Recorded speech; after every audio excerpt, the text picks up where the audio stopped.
Yeah, apparently Manchester United are interested in Khaled Baleba, so it appears to feel like when it rains, it pours.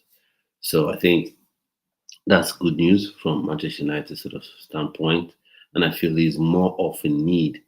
If he feels more of a need than Benjamin Sesko, I think that's a far better signing than Benjamin Sesko. I wonder what Manchester United fans think about that, but I feel he is a better signing. Uh, Yeah, so I do feel he is indeed a better signing than, or more needed signing than um, Benjamin Sesko. Because if you look at the way what's his face wants to play, um, Ruben Amorim wants to play, Baleba, you need that energetic box to box midfielder that can do the defensive work very well, can do the attacking work very well. So, and I think Baleba can do that very well for Manchester United. Now, the problem is, I think from Manchester United fans' perspective, is the club you're going to be dealing with. You're going to be dealing with Brighton. And Brighton, you think RB Leipzig or Frankfurt drives a hard bargain, you definitely you're in for a shocker because for sure, for sure, they drive even harder bargain. So the reports we've heard is that they're looking for £90 million guaranteed and £10 million in add-ons. So that probably brings the entire package to £100 million. And I'm sure they probably would demand a huge chunk, you know, of the money to be paid up front. So Manchester United fans, how are you feeling about that? How you feeling about getting Khaled Baleba? How you feel about going in for Baleba? I think Manchester United should have gone in for Baleba first and another central midfielder, then before thinking of going for a Sesko, because I look at Sesko and I think his agents have done amazing. They've done an amazing job to get, you know, the sort of deal for him to get two Premier League clubs, competing for his services, willing to pay 80 plus million euros, for his services. So they've done a fantastic job. His agents have done a fantastic job, given what he's done back-to-back seasons. Sesko hasn't really smashed records. Like he scored 13 goals or so last season, and then the previous season, similar numbers as well. So I think, well, he may come good at Manchester United, but I think Carlos Baleba is a better signing for Manchester United. So let's say the window is still young, and I said in the live yesterday, as well when I had some guests on, I said that Manchester United need to get energetic midfielders in that system. And fair play, they're going for Baleba, and let's see who the next guy is. That's if they're able to clinch this Baleba thing. But for me, I think where they've missed the trick in this is, and where I feel like that we've not had so much planning going into this, so much thought going into this, is the sort of club Brighton is, except you're willing to splurge the cash instantly and say, we're going to give you that £90 million you want guaranteed, we're going to give you the £10 million you want in add-ons, you are not going to get Baleba.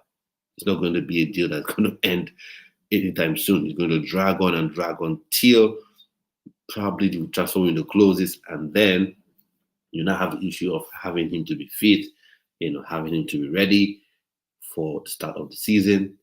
But overall, I think it's a good move. I want to know what you think about Carlos Baleba, going to Manchester United. I think we'll come back to this, discussion, come back to this topic, and talk about it as well. Now, Newcastle United seem to be jilted by everyone. They can't help themselves but miss out on targets at this point in time. They went for Buemo, he chose Manchester United. They went for the Isak. They can't seem to keep Isak. They've gone for other sort of candidates, other targets. They've not got them. Eketike gone to Liverpool, which is, I think, should be doubly painful for them, because for one, they wanted him to come in, and then Liverpool have gone to get him. Now Liverpool are still interested in Baleba. Still interested in Isaac. So for me, I think that just makes it crazy, crazy, crazy, crazy, in my opinion. So Fabrizio Romano tweeted this yesterday. So I want to know his opinions. Carlos Baleba to Manchester United. What do you think about that? Good business? The player you need? I think he's a player you need. So this is what Fabrizio Romano had to say about this. I think yesterday, but I think it's fair play for us to have a look at it as well. So Fabrizio Romano, this is what he's got to say. I'll change the dynamic of this one. Yeah.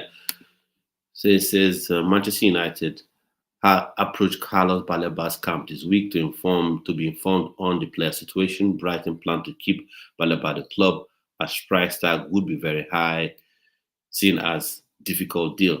Of course, it's a difficult deal.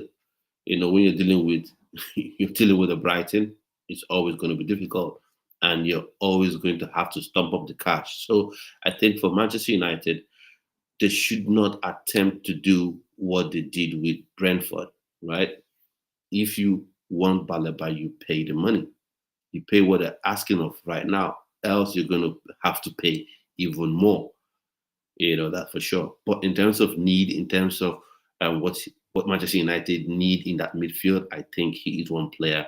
You know they should go for absolutely, absolutely they should go for. He's someone that if Caicedo for any reason should give Chelsea, Baleba is the sort of profile you want in the team. So overall, Manchester United fans, let me know what you think about that. And then as well, Newcastle United seem to have turned their heads to Nicholas Jackson. Now, I'm sure the way Chelsea board up have been operating this season, or since they took over Chelsea, they probably would value Jackson around maybe £70 million. And right now, he's getting to panic station for Newcastle United because Isak is not training. So even if he comes back, the reintegration process will be absolutely mad. So he may not even get to play the first 5, 6 games. Therefore, you need to get a striker in the building. You need to get someone who you know is in it, is in the building and ready to go for you come the start of the season. So if they're going for Nicholas Jackson, probably they'll have to stump up the cash. Unfortunately, because it all seems like clubs always prefer to shop in certain markets. And if you prefer to shop in certain markets, in only particular markets, then you'll be ready to pay a premium. And if you leave your business till late, till late in the transfer window, then you're going to have to pay a lot of money. Now, to be fair to Newcastle United, they haven't exactly left their business late in the day by design. They actually had gone for other options, like their key options. UG KTK was the number one option. I'm guessing probably the plan was to play KTK and Isak together. Then they had the interest from Liverpool, that turned the head of Isak instantly, and then KTK was off the board because Liverpool agreed the deal for him. Personal terms, agreed deal with Frankfurt very quickly. That was done off the table. Then they went for Sesko, and they did what you'd expect a club to do in that situation. You need a player. They offered, I think it was smack on the valuation of what what's it called, of what RB Leipzig wanted. So £80 million, 80 million euros, sorry, guaranteed, and all the add-ons they wanted. But the player apparently wanted Manchester United, legacy club. So that's the benefit of certain legacy clubs. And if you're at Newcastle United, you're trying to build yourself up, you have to overpay. That's what you have to do. But unfortunately, they've had this PSR, FFP restrictions and all that, APT, sort of regulations and stuff like that. So you've come to that point. So now you're having to go to Nicholas Jackson, and you're going to have to really overpay. And for me as a Chelsea fan, I would like to see Nicholas Jackson maybe play left wing. But other than that, if he's hell bent on playing as a striker, then fair play, he can go to Newcastle United. But if I was to give any sort of advice to Newcastle United, I would say go to other markets where you see talent. Do what Brighton do. Brighton, they go to places where you wouldn't go to, and that's where they go. They get this players like Baleba, and people end up paying 4, 5x afterwards. So maybe you go to a Genk and get you to the Rukudari, 6'6", similar profile to a Sesko. So that would work a treat for me, in my opinion, if you're Newcastle United. But if you feel you want someone maybe that's Premier League proven, fair play, Nicholas Jackson is Premier League proven, but proven at what level is still in the same Sesko range of sort of goals he scored, but you can say he scored those goals in the Premier League, and then you can obviously argue that Nicholas Jackson scored those goals in the Premier League, which is a harder league supposedly than the German Bundesliga. So you get why he may be of value. So fair play if they were coming for Nicholas Jackson, but they have to stump up the cash because Chelsea are in no pressure to sell. Nicholas Jackson is tied to Chelsea. Is it 7-year contract? When people ask, why do Chelsea give this player this 7-year contract? Why did they give him this 8-year contract? That means the player is super guaranteed. He doesn't need to work hard. Now that's the extreme of one side of things. But the benefit of that is you control the player's future. If you have a player who is 22 tied to your club for 7 years, that means that player will be at your club till he's 29.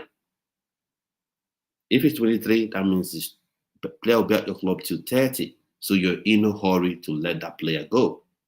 You're under no pressure to let the player go. And that means you can value the player anyhow you want to value the player, especially when you're under no pressure. So that just means Newcastle United would have to stump up the cash and pay a lot of money to get Nicholas Jackson, or else probably look at other markets. I think this is what I say warning, not quite a warning, but lesson to other clubs. If you want to get a player done, go get a player done quickly. Agree personal terms, quickly get it done with the club and get it sharply done. That's why I think about it in respect to the whole Newcastle issue, because the squad they've only been able to get Elanga. That's the only player.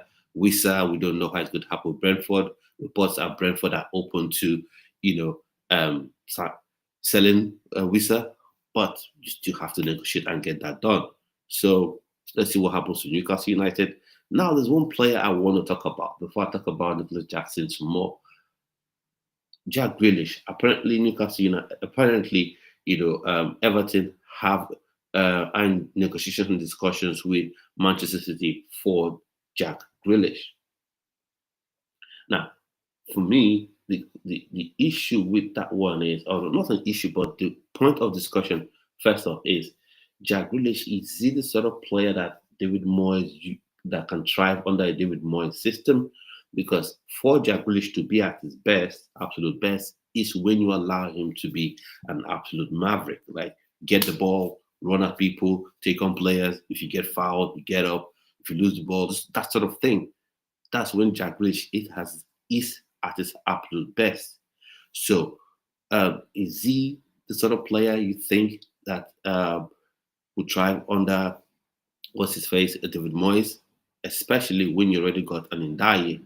And so I put out this question to everyone: are these signings that Everton are making, are they the club signing, or because we're seeing clubs heading more towards the direction, or David Moyes signing? So I'd like to know some opinions on that one. And so that's how I see it.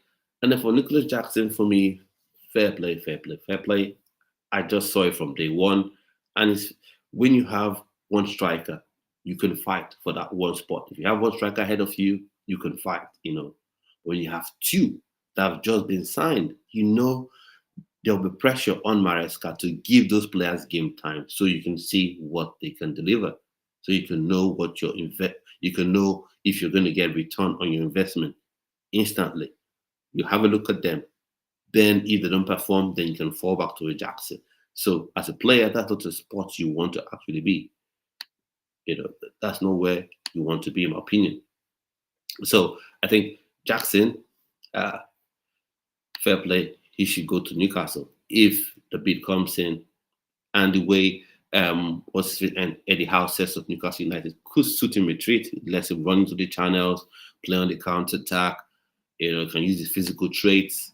But for me, from a Chelsea fan's perspective, I don't even really want him to be sold, in my opinion. rather than selling Jackson. Why are we signing Garnacho? That's one question I've been asking. What's the point of a Garnacho? Garnacho is a decent young player, but he's not a game changer.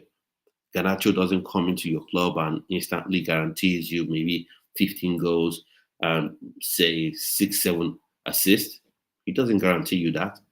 If I was getting a Demo Lookman, or some, left winger of the sort, then I would say, okay, yeah, I see the point of getting him in.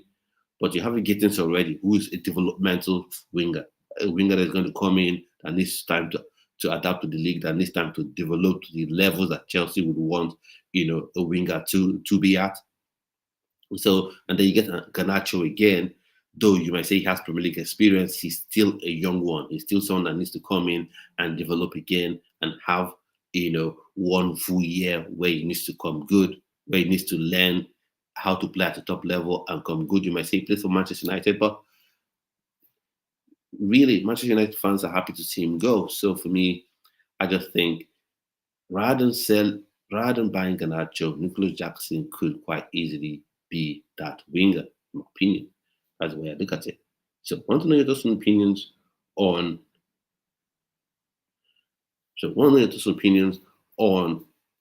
this transfer news, the Baleba signing, and if Manchester United get Baleba, who else would you want the club to go? Would you want your club to go get? Because I think Baleba is not sufficient. You get him, yes, that's a prime sign that you should be getting. So you need another option because in this 3-4-3 formation that Amorim is wedded to, you need to have two central midfielders that can go two ways. So if you get Baleba in the building, you need to get one more because Mount cannot do it. Don't be deceived. Mount cannot do it. Bruno Fernandes is a good player, but I think some Manchester United fans overrate him. But he is a good player, but he definitely can't go two ways for a full 90 minutes. Box to box, box to box, box to box in that middle. I think probably he does it for one game or a couple of games and then he's gassed up for the entire season. So you got your Baleba in. Who else do you go for? Maybe you go for the Getafe midfielder, Uche Santos. He is another powerful player that can do what you need to do. Because what we don't get in that formation is you were 6, you were 8, you were 10. So you go two ways. So let me just on opinions on that one. And then from a Chelsea perspective, if Nicholas Jackson leaves, who would you want the club to get? Do you think it's okay, it's fine to go in with two strikers? Personally, I think it's fine, it's okay. Two strikers, that's what you need. And then maybe you get someone from the academy.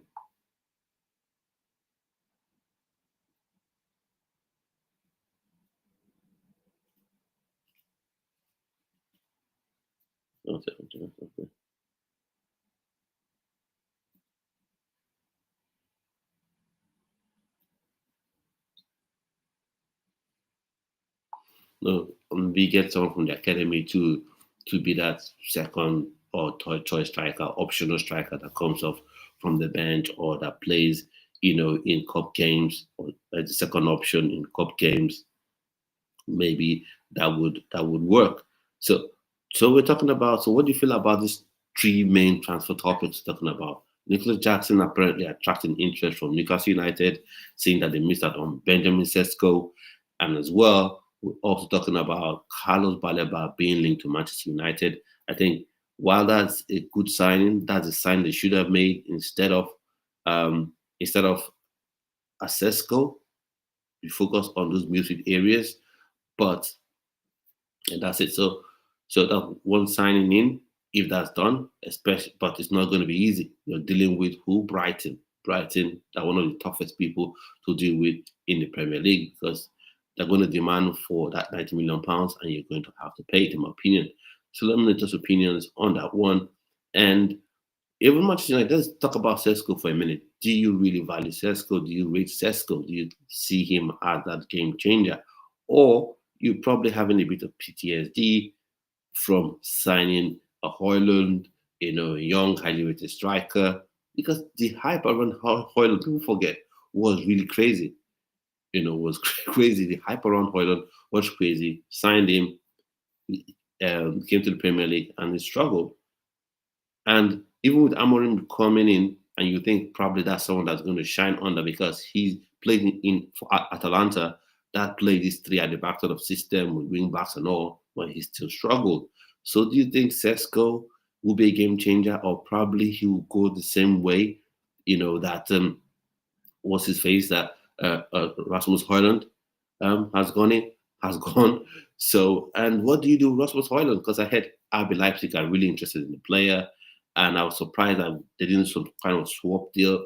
But anyway, that's modern football, I guess, because they don't really swap players anymore. We had that with Chelsea, opposite to swap players. They refused to swap players, but ended up doing separate deals. If you remember Omar Kellyman, who I don't know why Chelsea even signed anyways, a swap deal. Chelsea swapping him for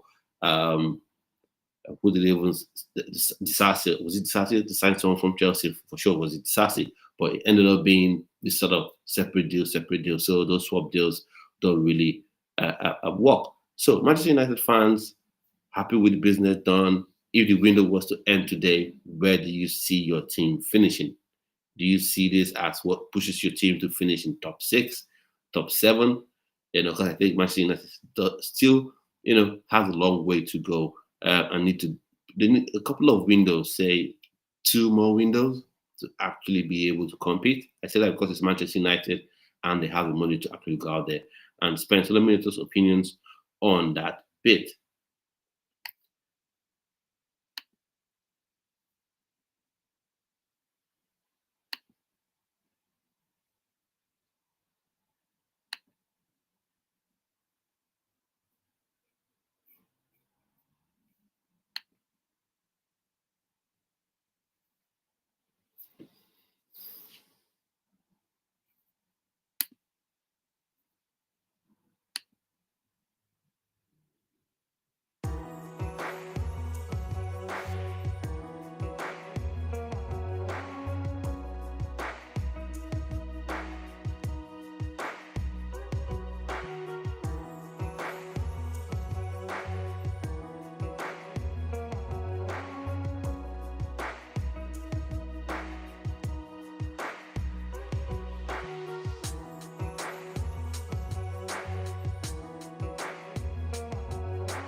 You're welcome to welcome back, welcome back, welcome back, welcome back, welcome back.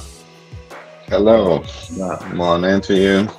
Morning, morning, morning, morning. So nice to have you back on here, but just want to sort something out. While we're having three updates instead of two.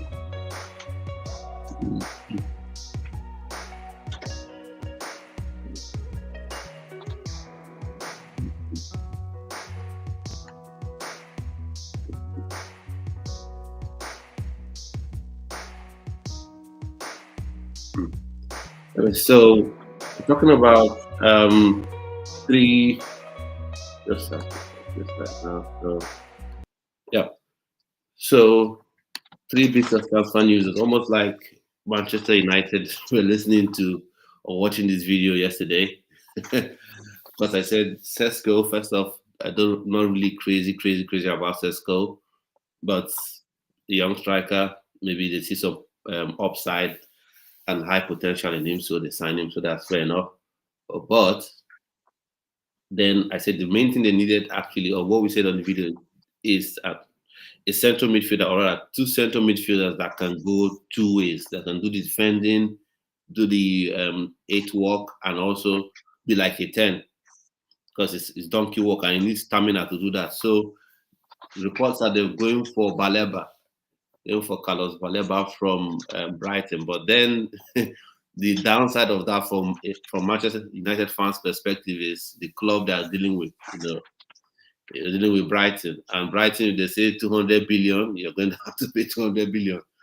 So I want to know what your thoughts on that. And the reports are Brighton will probably demand for 90 million pounds guaranteed and 10 million pounds, in add-ons. So He is a very fantastic player, Baleba. He is one that I would have, any team would love to have um, in their squad, in the Premiership especially. So it's very interesting that Man United are linked with this player. I've seen reports that while the discussion with the player might not be a problem. mhm, It might be complicated with Brighton because yeah. they once they have a value on a player, they make sure they get as much as possible. What is interesting is where are United getting this money from? I thought that they said they were broke. Um, They found like a cool 500 million under their couch.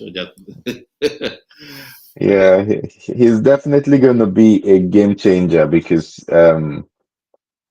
as we discussed yesterday, defensively, United are not very solid. So the combination of players they've used last season, they, they didn't strike the right balance. So having a player like Baleba, that is very energetic, very athletic, he drives forward with the ball. He would be able to be a good fit for United. So yeah, it'll be interesting to see where this leads. And if he does sign and they have Sesko, then we might see a new United this season. Because they might, they wouldn't obviously win the league, but I think surely top seven finish is the minimum now. If they can bring in more additions like Baleba into the squad. Yeah. But So yeah, yeah, let me see if I'll get you. So is it top seven finish with Baleba and Sesko, or top seven finish with someone else in the midfield? Or so let's say the window ends now and all they get is Mbuemo, Cunha, of course Sesko and Baleba if they're able to get it. So that's their window done. yeah, I think they'll be able to get top seven finish. Like mentioned yesterday, they don't have any Champions League or Conference League, any midweek games to worry about. So they can solely focus on the Premier League. Obviously, you've got the FA Cup and Carabao Cup, but they can solely focus and get that focus on the Premier League and take it game by game. But yes, it would strike a good balance to their team. And I was just looking at some stats for Baleba. His defensive work is quite good. His tackles, his interception. He makes good blocks, aerial one. So he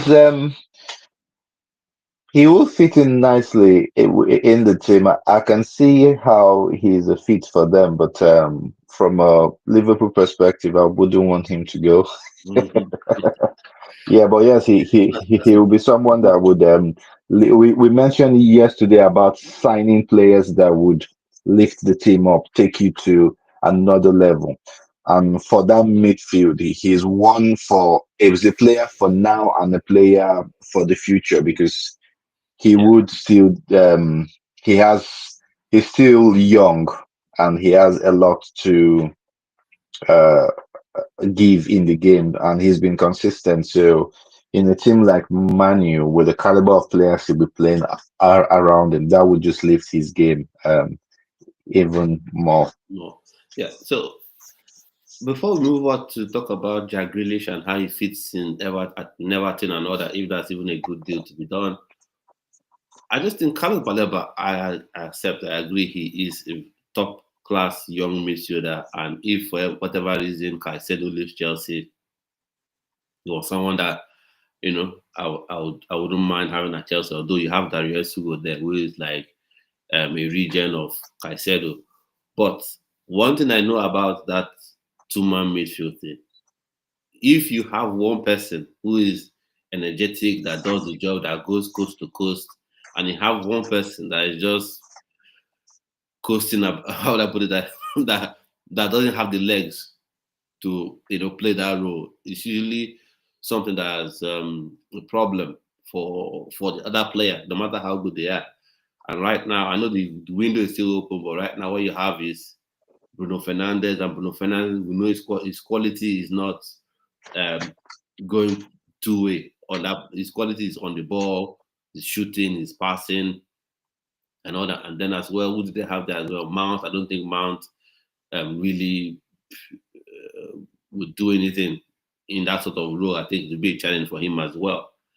Now, let's talk about Man City for a minute. I mean, sorry, Everton, because talks of Man City being interested in, sorry, Everton, rather being interested in, what's his face now, being interested in Jack Grealish, 29-year-old England international, want to take him on loan and probably will be complicated, a complicated deal. I'm thinking because of his salary and all that.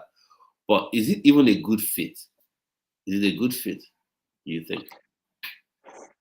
I think but at this point he needs game time, and if there are not a lot of clubs coming for him, Everton as a football club don't have a player of his caliber in abundance. So all they need quality. Everton need experience and quality. So he would do well.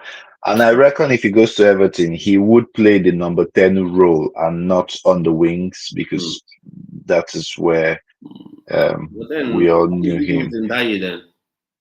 If Jack Grealish comes in, 'cause I think Ndaye is a nice, tidy player as He well. is, but he seemed to drift to the left, so they could play Jack Grealish more central. I know Jack Grealish likes playing the left, but um, with the way everything is, they could play both. Me, the way I look at Jack Grealish, people say he's a winger. I look at Jack Grealish more as a 10 than masquerades as a winger. For Yeah, I me, don't think I wouldn't say. But the team too to consider. I think this morning they're talking about Man City wanting Everton to pay um, pretty much the entire loan or the majority of it, and he's mm, on. 300K or more Yeah, per week, and I don't think I think it is a bit too much to ask for Everton. So maybe Everton might play the waiting game and wait towards the end of the transfer window and go back in. they But can do. another team I see Jack Grealish slotting in well is Spurs, Yeah, yeah, I think because so. And Madison is injured now. Madison is injured. Don't know how long he'll be out for. So he's currently injured. So that just there's a vacuum in that 10 role. And then they didn't you're unable to get their man for whatever reason. This from Yes, Nottingham Forest, Morgan Gibbs White. yes. Yeah. So And I that's think but I he want to will say do about well Morgan there. Gibbs White before we continue. That's one thing I want to tell players. Anybody who's a player, whoever gets to watch this, whatever you want in your contract, put it in that contract. If you want an ego to pick you up by the shoulders every morning, put in your contract. Because for me, it's a bit wild. There was a release clause in the contract. Spurs made the release clause, and then for some weird reason, they came up to say Spurs found out about the what's it called about the release clause illegally.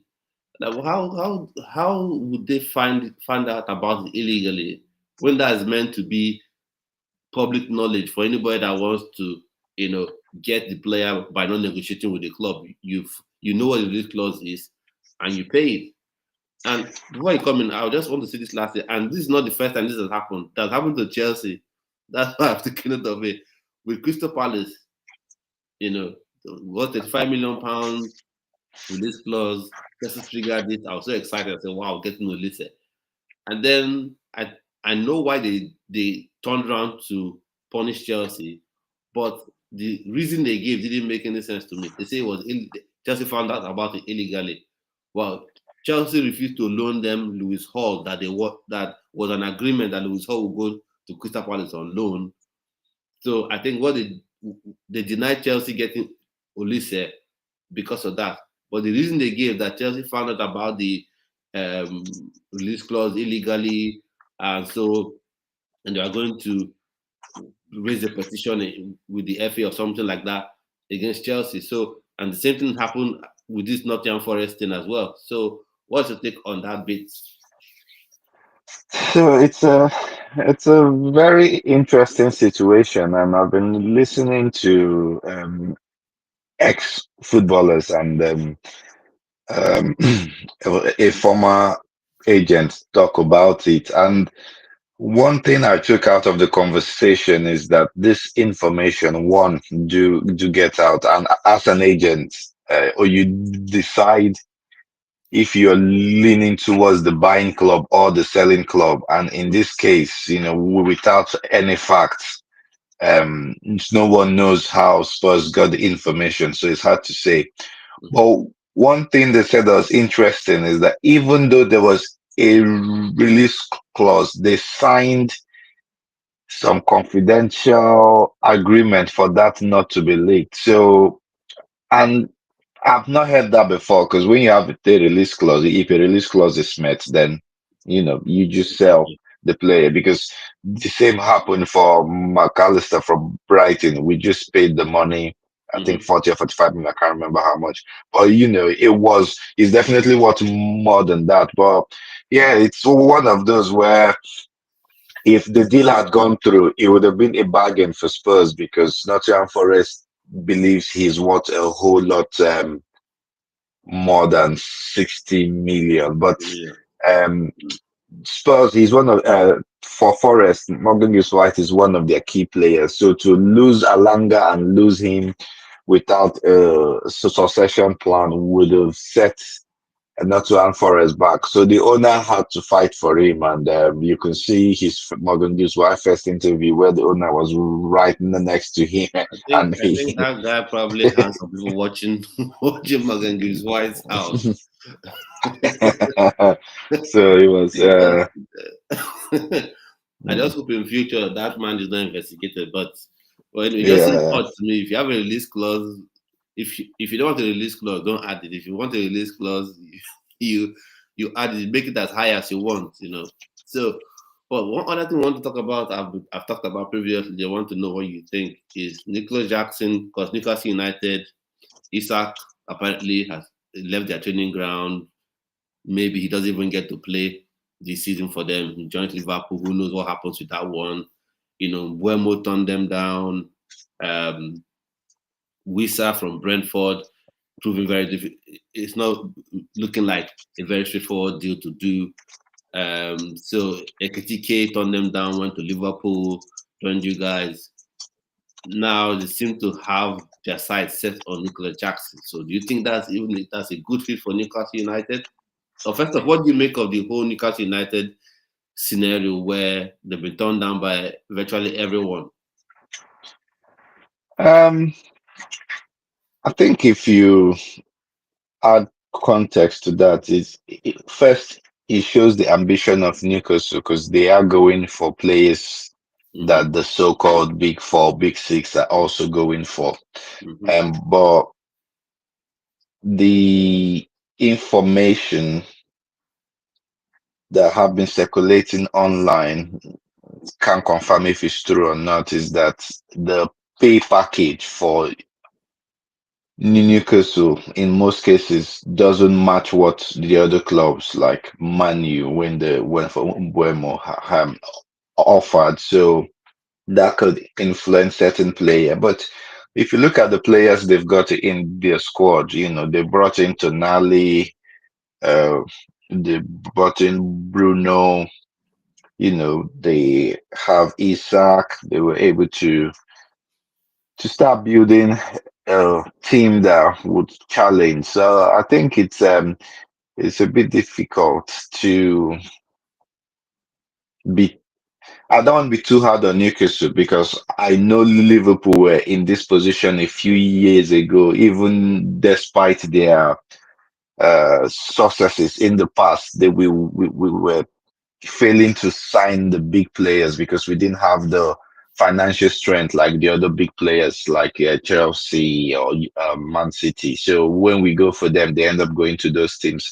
mm-hmm. So I can feel for them. But uh, regarding Jackson, I think he would do well at Newcastle because his stats are not terrible. You expect more from him, but his stats are not terrible. And Newcastle fans, they will adore him, once he starts performing for them. I'm not sure why the negotiation wasn't had, but Nunes could have worked at Newcastle, but maybe they didn't want to go down that path. I didn't, not sure why that wasn't explored, but they didn't go down that path. So they need a striker that For sure. has decent quality. And I think Nicholas Jackson will fill in that gap, or maybe probably with Wisa. However, I don't think he's worth the 100 million that Mm. Chelsea wants. So I think there'll be room for negotiation. So Of course, there will it's be. very difficult now to now say, oh, Chelsea are wrong in their evaluation because if you look at the price for Sesko, for Eketike, then you could argue that Nicholas Jackson should be in that ballpark. So Yeah. that's the thing with the market is going rate. Going rate. That's what Mm, people do.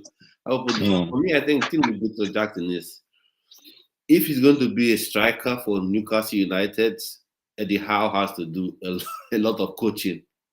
A lot of coaching because for me, Nicolas Jackson, he has the pace. That's the problem. yes. He has the energy to press. If you want to play a pressing game, he has the energy. He's 6 foot, at least 6 foot tall. So he has the size. But the problem I have with Nicolas Jackson, if I'm at Chelsea, is this. There's one thing strikers have is that killer instinct in the box, that awareness when the ball comes into the box. You can be no matter what type of striker you are, whether you're super pacey, you're just a poacher, whatever you are. when the ball is in and around that 18-yard box, you're super aware. And when you're aware in the box as a striker, it guarantees you 10 goals a season just by being aware of chance created in the box. And Jackson is so poor at that. So maybe Eddie Howe can come in and refine him because I think Isak wasn't the top level striker he is now until he came to Newcastle United and was under Eddie Howe and he's improved and has become this. I don't think he's world class yet, but I think he's an elite level striker, elite level, just a level below becoming world class. Maybe he goes to Liverpool and becomes world class. So that's the only thing I have about Nicolas Jackson. Because for me, I said about Nicolas Jackson, if rather than signing Garnacho, I would keep Nicolas Jackson and let him play left wing. I think he will thrive there. But if the only place he sees himself playing and the only place Maresca sees him, having value is to play as that number 9, then I understand why he has to leave because there are times when crosses have come to the box and say, where is this striker? Where is Jackson? You're meant to be the 9 in this system. The ball comes, you flash across, you don't see him. So I think if he goes to Newcastle United, that's fine. And I think we talked about this going rate thing is these clubs, they all want to shop in the same market. Like, for instance, this red hat I'm wearing, if 200 people come say this red hat you're wearing, we want to buy this particular one. We're not going to any shop, we're not going to any other place. We want to buy this red hat you're wearing. I can tell you, okay, the cap is £2,000, even if it's nowhere near there. So I think that's one thing again that I think has resulted in players' values just skyrocketing. And so another thing I want, and Jackson, why I think Jackson would also want to leave because I think uh, what I say now, agents are always aware of things because there's something Chelsea wants to do in negotiations with a Nigerian, what I call him a Nigerian striker, is leaving to play for Nigeria, Rwanda, but no, he's leaving to play for Nigeria and Holland. So 6'5", he plays for Strasbourg, a club that's owned by the same, by clearly Capital Blue Code, the same group that owns Chelsea. So they're looking to get the pre-contract agreement, with him. So he joins next season. I don't know how far that has gone, but it's one thing if you're fighting with one striker. Let's say you have João Pedro or you have Liam Delap. Okay, you can fight with that one. If you really prove yourself, you get to be number 1 choice. But when you have him and then you have João Pedro, so you now have 2 strikers you're fighting for. And once they've paid money for 2 strikers in a season, they must see what those strikers can do before they revert back to you, especially when your numbers have not been great. Let's say Nicolas Jackson's numbers have not been super. So it's been 14, 13, so you're not the automatic go-to guy. If maybe you smashed 25 goals a season or 20 goals, it's okay.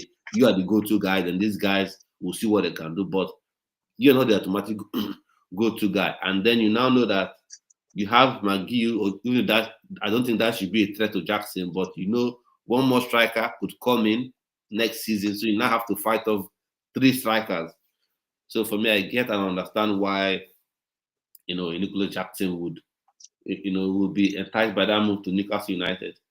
And the fans will be obviously behind him and all because that's the only club in the city. So you have massive support for him. So I get why that would work. And then for me, Jack Grealish to Everton, I struggle to see the fit.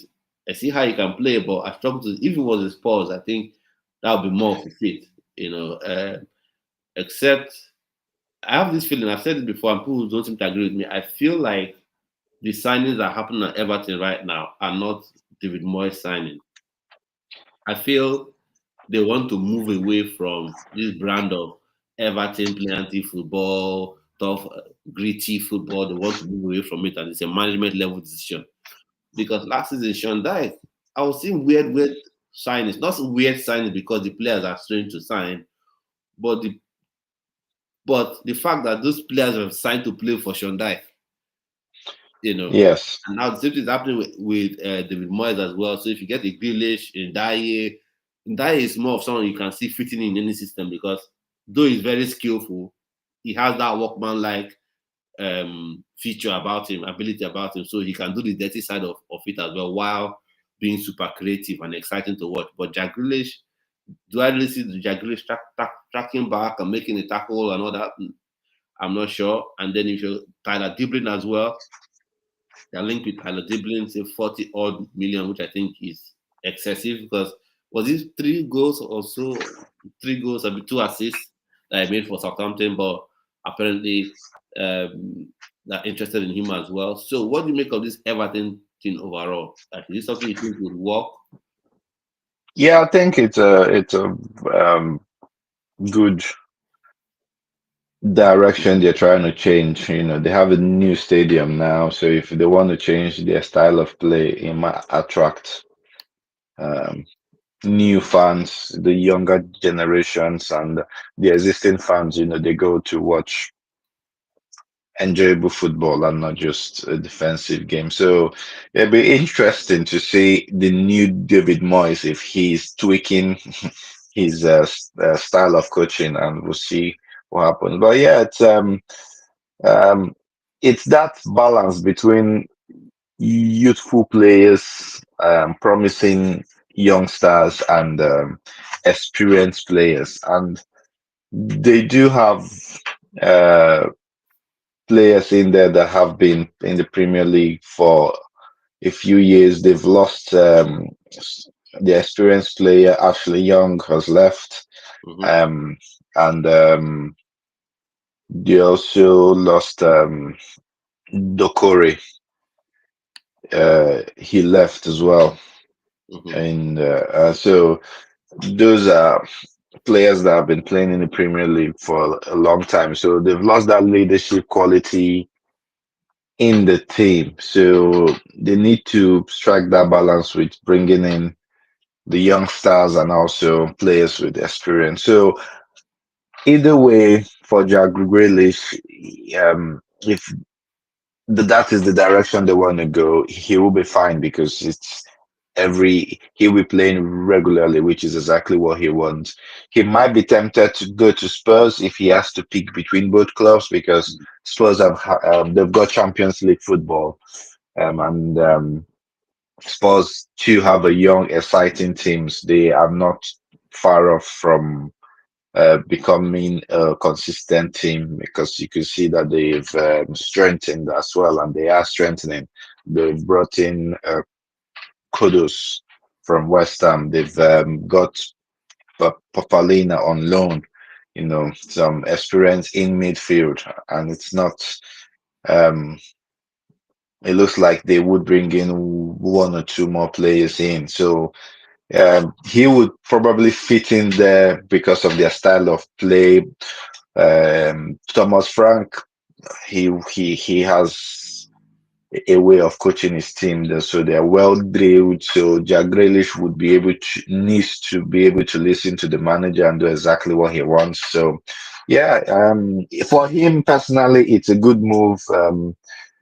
I think he only started one game in the Premier League last season for Man City, which mm-hmm. is not No, no, no. good enough for a player of his quality. So he definitely needs to move. He is popular among the dressing room and the fans, but for a player of his quality, he needs to be playing regularly. So he's just one of those where he needs to go. And Yeah, yeah, I he's in the agree. Premier League, so he'll be happy just to play regularly. I agree. So now I want to ask you. I know you talked about him why Newcastle United did not make a move for him and all that, but this year we go. I think was it yesterday or so. But I want to know your thoughts about this. So Jones, 53 million euros add-ons to Liverpool revealed today 3-year deal for Nunes. Nunes said yes to Inzaghi. Only one Inzaghi only wanted him medical next exclusive story confirmed. So what do you make about Nunes' move to the Saudi Pro League? Are you going to miss him, or you don't like him like every other Liverpool fan I've discussed? No, no, I like Nunes. The Mhm. fans actually do like Nunes. because you could see the desire, you could see the passion when he plays for the team, but he's not consistent in goal scoring. He hits the bar, near misses, you know. The simple goals he won't score, and he'll score extraordinary goals. So he's now reached the height that we expected from him, given how he was firing from all cylinders before we bought him. So um, the fans love him, but they are happy for him to go because for some reason he's not been able to unlock his full potential in Liverpool. And he's given us so many memories, even for last season, in the late goals against Newcastle, against Forest, against Brentford, So those moments will live with the Liverpool fans for a long time. And the Saudi um, clubs, they came for him in January for 70 million pounds. Liverpool ran the numbers and we said it's better for him to stay because we're challenging for the league title, and that worked out okay. And it's a very smart business for Liverpool and all parties involved. So Nunes get to play regularly in the Saudi league.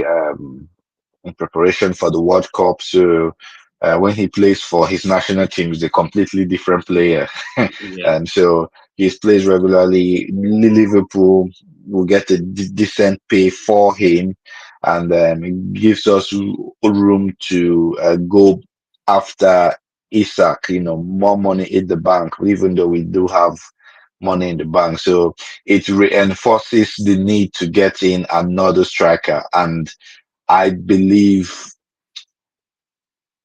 with the way things are happening in Newcastle, they would have to sell Isak because the player is unhappy. His head have been turned, and Liverpool have been respectful and they are waiting. And I believe once Newcastle can get a striker through the door, they might soften their stance and open the door for Liverpool to come in because we told them that we are ready to break the British transfer record, Mm. and we went in for the first bid and they said he's not for sale, and we had to act. So we had to get Hugo Ekitike first. So we are going for players we want, and we are shopping at the top table this time around. You know Is what? If I was Newcastle United, what I would do to you people, you want what's the Isak bar? What I'll do Yeah. is say, okay, Isak, 150 million, then give us No, Rio, no, no, Rio. no, no. Oreo is will have more game time this year. I think he would be I struggle to integrated. see. I struggle to see it though. I struggle to see it though. He would play. He's not going to always start, but the the the noise is coming out from Liverpool is that they would give him more game time um to integrate him slowly. If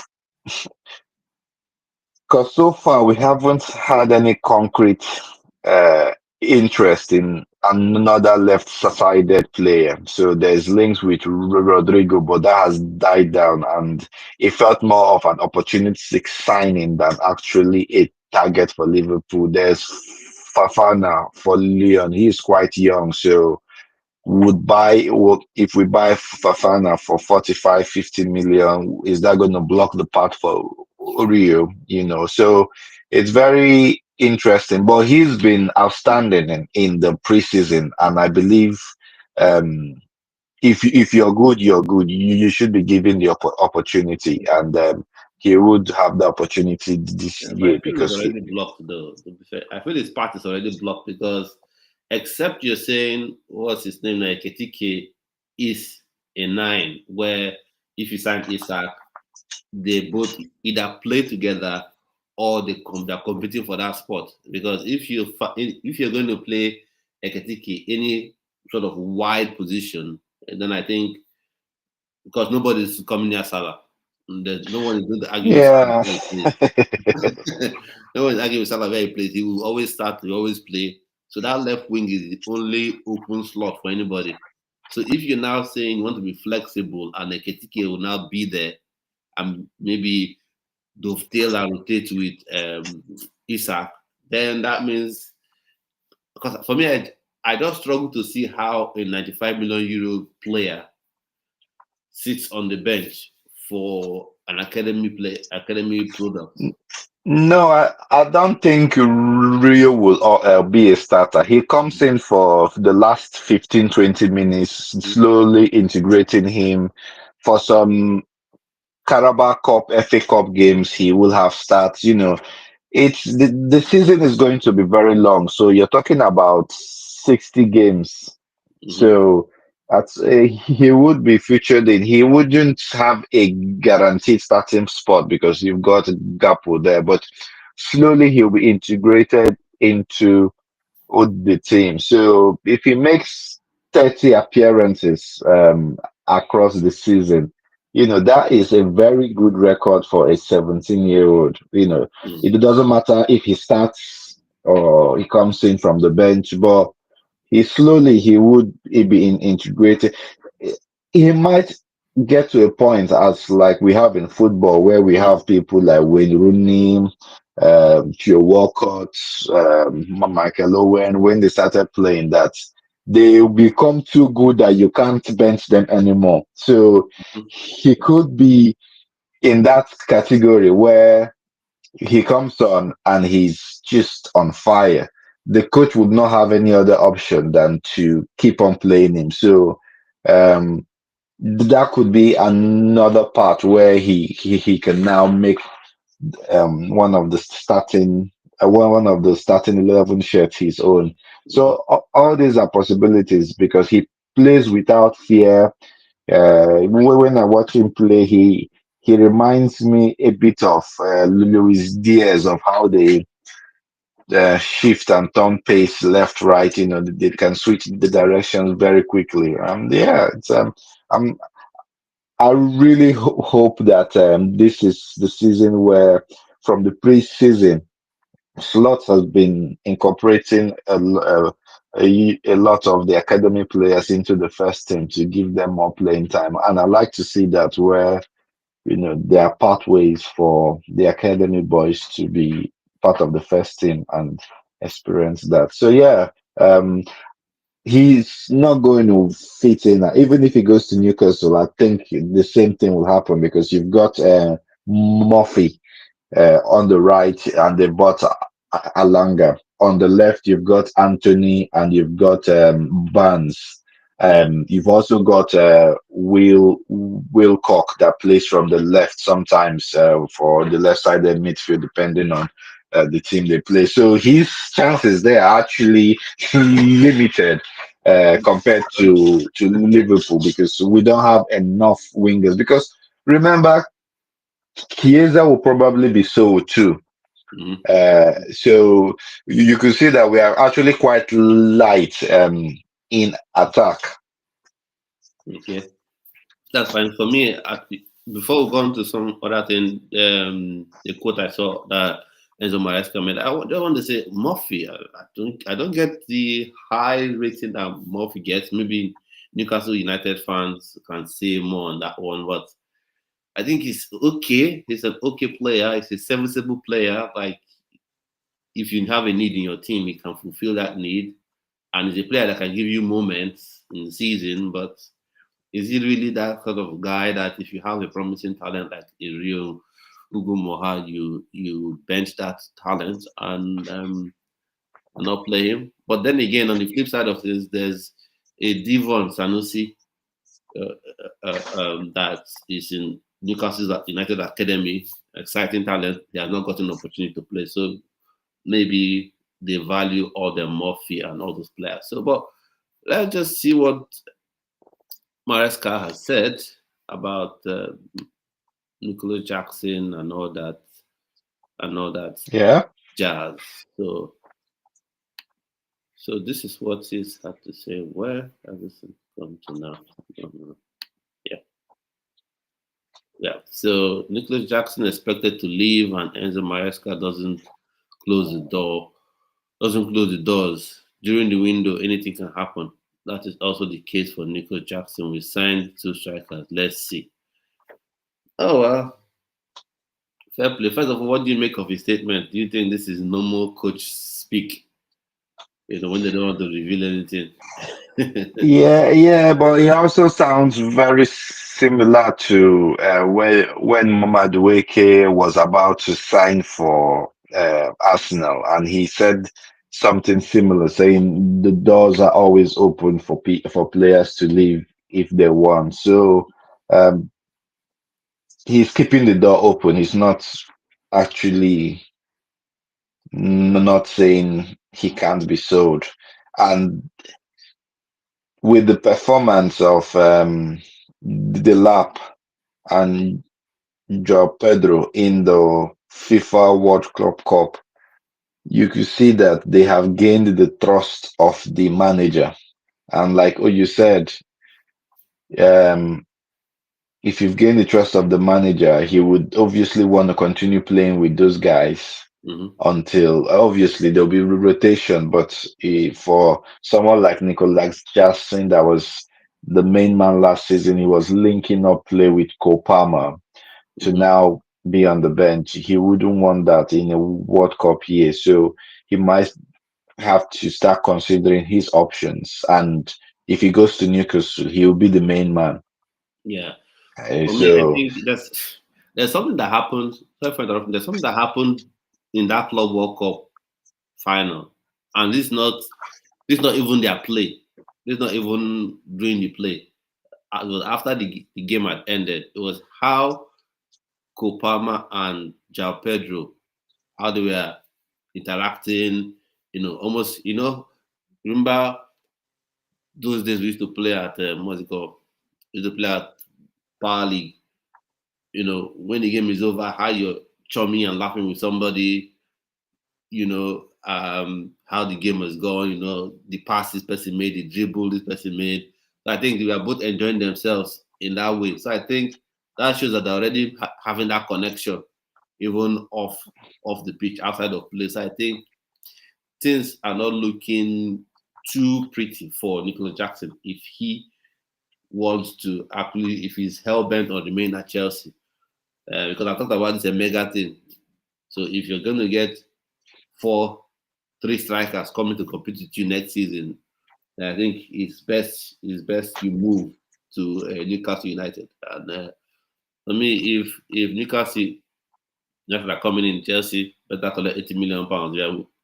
We are willing to offer 80 million plus to Leipzig, so they might as well give us that money. that means they have money to spend. So the bits of transfer news topics I wanted to talk about. Grealish, let's see if that one even comes to fruition. And then of course Baleba, that's a major signing for Manchester United. But for me, I still feel like they need to get another one, another central midfielder in his sort of caliber, because it literally takes two to tango in that sort of formation. And then Nicholas Jackson, well, what can we say? He's coming. He won't say his time at Chelsea is a waste. But though the person I actually want to go before Nicholas Jackson is Nkunku, not because he's not good enough, but his head is completely not at Chelsea anymore. Like the way he carries yeah. himself and plays, it's almost like I need to be somewhere else. I'm not even thinking about playing here. So I think he is one that I think they should be shipping off. Sterling, of course, we've had Fulham interested in Sterling, West Ham as well interested in Sterling. Would they be able to afford his wages, or you need to take a pay cut? But Sterling is somebody that I'm happy to see go, because when I watch Sterling, I say, no, this guy, this guy is a chairman. He's a chairman. He's not ready to, he's not ready to play and press and all this kind of thing. So maybe you guys can take him back now. Last dance. No, we're okay. Thank you very much. You can take him. Salah will go to AFCON. You need experience so that you don't No, taper off. it's okay. We're happy with the players we've got. We have thanked him for his service. All right, So then. he Now, just a bit of a side note before we go. Maybe we'll talk about it on another show. So, for me, Rio Ugo Moha, the only thing I want, I don't. If he stays at Liverpool, oh, fine. If he goes to Newcastle United, oh, fine. If he stays wherever, can we get that boy to come to play for Nigeria? He, That's the only thing I'm interested. I'm interested in with regards to that boy, because and each time I bring this up, you see people say, "But he's 16." I said, "But come on, football dynamic has changed." You see, people at first they need to say it's not Lamine Yamal. It's okay, fair enough. Obviously, it's not Lamine Yamal, and we're not looking for Lamine Yamal either.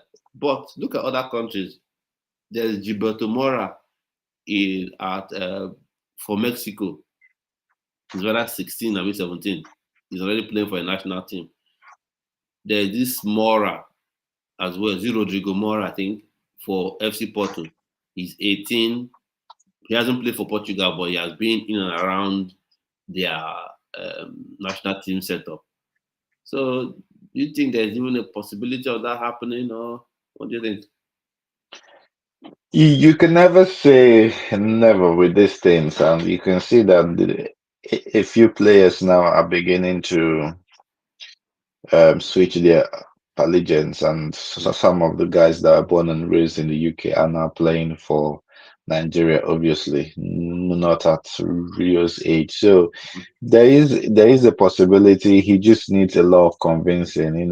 This is a young boy that has played in the several youth levels for England. Yeah. So and he'll probably back himself that in a few years' time he can be in the England squad with his quality. So um, I'm not saying he can't, but if you want to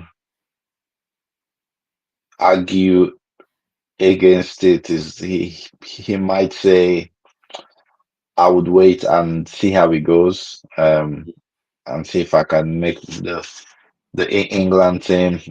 For now, he's not going to be called up. He's still very young, so he might not want to be that eager to play for Nigeria yet, but that doesn't mean it's not possible. We need to do the legwork and convince him that it is the right path for him to take. And he'll be a fantastic addition to the Super Eagles team.